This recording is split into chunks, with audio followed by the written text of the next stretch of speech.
Hi hello నమస్తే అస్సలాము అలైకుం Saudi Telugu news YouTube ఛానల్కి స్వాగతం అండి. సో ముందుగా ఇవాళ జూలై 9వ తారీఖు 2024 సంవత్సరం అండి. ఫ్రెండ్స్, ఇవాళ అప్డేట్ విషయానికి వస్తే సో రియాద్ ఎయిర్పోర్ట్లో మనకు బ్యాగేజ్కి సంబంధించి రీసెంట్గా ఒక కంప్లైంట్ వచ్చిందండి. సో కంప్లైంట్ ఏంటంటే ఎయిర్ ఇండియాలో అక్కడి నుంచి మనకు సౌదీ నుంచి రియాద్ నుంచి ఇండియాకి వచ్చేదానికి డైరెక్ట్ ఫ్లైట్ రేట్లు ఎక్కువ ఉన్నాయని చెప్పి చాలామంది ఎయిర్ ఇండియాలో ఫ్లైట్ టికెట్ తీసుకున్నారండి.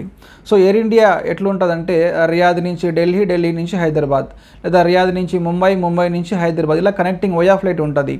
సో వాళ్ళ బ్యాగేజ్ 35 కేజీల లగేజ్, 7 కేజీల హ్యాండ్ బ్యాగ్ అని చెప్పి టికెట్ పైన ప్రింట్ అయి ఉంటుంది. సో 35 కేజీల లగేజ్ సాధారణంగా 35 కిలో లగేజ్ వీళ్ళు సింగిల్ ప్యాకేజా, సింగిల్ ప్యాకెటా లేదా 2 పీసులు తీసుకొని ఎయిర్పోర్ట్కి వెళ్తారండి.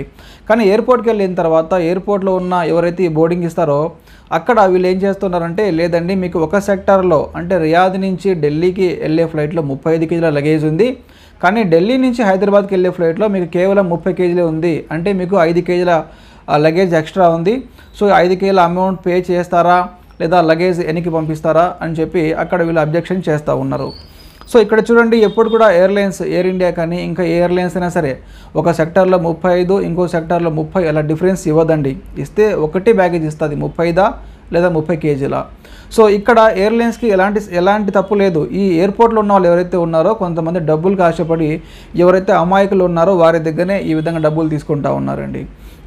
సో అలాంటి సిచ్యువేషన్లో ఏం చేయాలంటే, మీ ఎక్సెస్ బ్యాగ్ వాళ్ళు ఏవైతే 5 కేజీలు ఎక్స్ట్రా అని చెప్పారో దీనికి సంబంధించి ఓకే నేను 5 కేజీల అమౌంట్ పే చేస్తాను, ఈ 5 కేజీల అమౌంట్ పే చేస్తే నాకు నా పేరు మీద బిల్ కావాలి, వాళ్ళు బిల్ ఇవ్వాలి.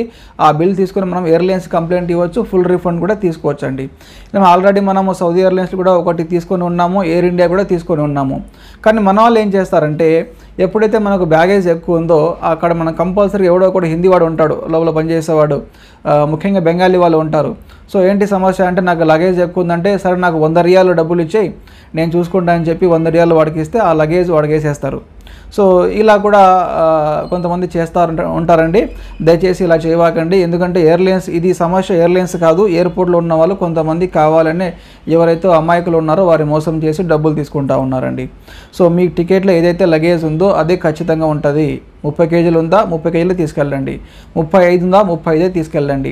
ఇన్ కేస్ వాళ్ళు లేదు మీకు బ్యాగేజ్ ఎక్స్ట్రా ఉన్నాయి, మీ టికెట్లో ఉండేదానికంటే మీరు ఎక్స్ట్రా తీసుకుని వెళ్తున్నారు అని చెప్తే అప్పుడు బిల్ తీసుకోండి. మరి ఇండియాకి వచ్చిన తర్వాత ఇండియా ఎయిర్పోర్ట్లైనా కంప్లైంట్ ఇవ్వచ్చు, తర్వాత జర్నీ చేసిన తర్వాత అయినా సరే ఎయిర్లైన్స్కి ఫోన్ చేసి కంప్లైంట్ చేసామంటే వారిపైన యాక్షన్ తీసుకుంటారు, మీకు రీఫండ్ కూడా వచ్చేస్తుందండి.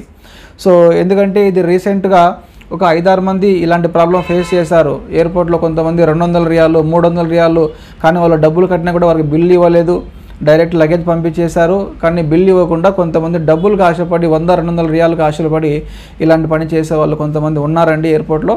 సో కొంచెం జాగ్రత్త వహించండి. ఎనీవే మీకు ఏదైనా ఇలాంటి ప్రాబ్లం జరిగితే కంపల్సరీ బిల్ తీసుకోవడం మర్చిపోద్దండి, ఓకేనా? సో ఫ్రెండ్స్, ఇది ఇవాళ చిన్న అప్డేట్ అండి. నేను మరిన్ని న్యూస్తో రేపు కలుస్తాను. Thank you so much.